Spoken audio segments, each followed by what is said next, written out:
नमस्कार मित्रांनो, तुम्हाला माहितीच आहे की आता नवरात्र चालू आहेत. आपल्या महाराष्ट्रामध्ये देवीचे एकूण 3.5 शक्तिपीठ आहेत. तर मी आज तुम्हाला या देवीच्या 3.5 शक्तिपीठाविषयी माहिती सांगणार आहे. त्यापैकी पहिले जे शक्तिपीठ आहे ते धाराशिव जिल्ह्यातील तुळजापूर येथील तुळजाभवानी देवीचे. तुळजाभवानी देवीने छत्रपती शिवाजी महाराजांना स्वराज्य स्थापनेसाठी तलवार दिली होती, अशी कथा आहे. दुसरे जे शक्तिपीठ आहे ते आहे नाशिक जिल्ह्यातील वणी येथील सप्तशृंगी देवी मंदिर. हे मंदिर डोंगरावर वसलेले आहे.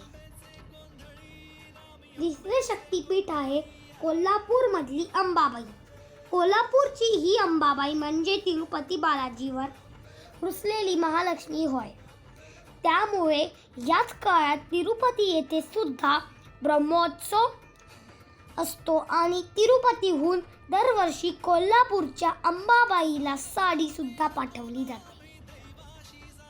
आता ही शक्तिपीठे झाल्यानंतर अर्ध जे शक्तिपीठ आहे ते आहे माहूरची रेणुका देवी. या ठिकाणी माहूरच्या रेणुका देवीचा फक्त असा चेहरा दिसतो. त्यामुळे देवीच्या या सर्व मंदिरांना 3.5 शक्तिपीठे असे म्हणतात. ही रेणुका देवी म्हणजेच भगवान परशुरामांची आई होय.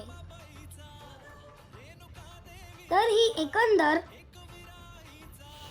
अशी महाराष्ट्रामध्ये 3.5 शक्तिपीठ आहेत आणि याविषयी इतरही बरीच अशी जागृत देवीचे मंदिरे आहेत. अशा प्रकारे हा आपला व्हिडिओ संपूर्ण झाला आहे.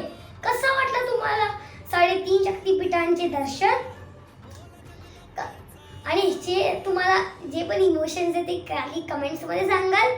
आणि हो, आपला दरवेळेस न्यू व्हिडिओ आपला सॅटर्डे संडेला येत राहील. तर चला परत भेटूया आपण सॅटर्डे संडेला. बाय.